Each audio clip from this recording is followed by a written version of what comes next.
Kentucky. Senator, welcome back to Fox News Sunday. Good morning. Senator, you call these government surveillance programs an astounding assault on the Constitution. President Obama calls them modest encroachments on privacy. Take a look. In the abstract, you can complain about Big Brother and how this is a potential program run amok. But when you actually look at the details, then I think we've struck the right balance. Senator, in fact, all three branches of government, the Congress, the President, and the courts, have all approved these surveillance programs. How are they then unconstitutional? Well, you know, they're looking at 1 billion phone calls a day is what I read in the press, and that doesn't sound to me like a modest invasion of privacy. It sounds like an extraordinary invasion of privacy. The Fourth Amendment says that you have to look at, and you can ask for a warrant for specific to a person, place, and the items. This is a general warrant. This is what we objected to, and what our founding fathers partly fought the revolution over, is they did not want generalized warrants where you could go from house to house with soldiers looking for things, or now from computer to computer to phone without specifying who you're targeting.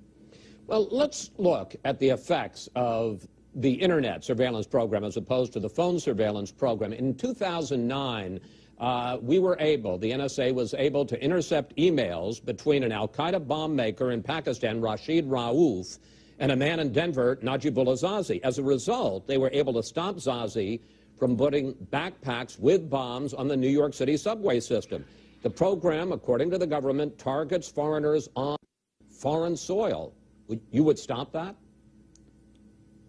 My suspicion is, and a lot of this is classified, so the other side gets to promote their case and we don't get the information, but my suspicion is that this gentleman was targeted because they suspected him for being a terrorist. I have no problem if you have probable cause and you target people who are terrorists and you go after them and people that they're communicating with, you get another warrant.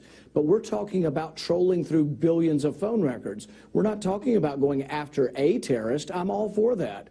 Get a warrant, go after a terrorist or a murderer or a rapist, but don't troll through 1 billion phone records every day. That is unconstitutional. It invades our privacy, and I'm going to be seeing if I can challenge this at the Supreme Court level. I'm going to be asking all the internet providers and all of the phone companies, ask your customers to join me in a class action lawsuit. If we get 10 million Americans saying we don't want our phone records looked at, then maybe somebody will wake up and say things will change in Washington. I'm going to talk about legislation in a second, but let's talk about the practical effect of this, because defenders of the program say if you want to find the needle in the haystack, you have to have the haystack first. And here's what your fellow Senate Republican Lindsey Graham has to say about you on this issue. In Rand Paul's world, you have almost no defenses against terrorists.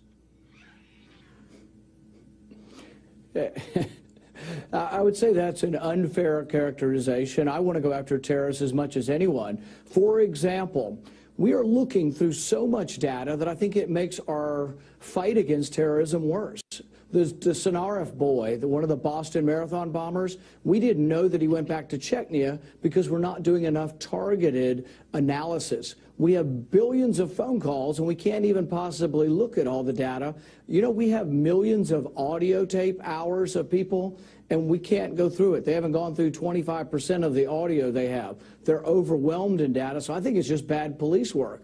Why didn't we know that the Tsarnaev boy had gone back to Chechnya? Because we're not doing good police work, because we're busy looking at the phone records of regular Americans who haven't committed any crime. All right, let's talk about your suggested remedy. You've talked on the one hand about a Supreme Court challenge, but you also say that you're going to introduce something called the Fourth Amendment Restoration Act. Now, of course, the Fourth Amendment to the Bill of Rights protects us against unreasonable searches and seizures. So try to get a little specific here. I know it's hard. How much would you restrict government surveillance as it now exists? And as a practical matter, do you have any reason to believe that Congress is going to go along with you on this? I think the American people are with me, and I think if you talk to young people who use computers on a daily basis, they're absolutely with me. They think that your third-party records, so for example, what I spend on my Visa each month, that's my business, and where I spend it, and whether I read conservative magazines, whether I subscribe to Fox News, or whether I subscribe to Yahoo or Google. What I do in my private life is my private life. If you suspect me of a crime, have probable cause.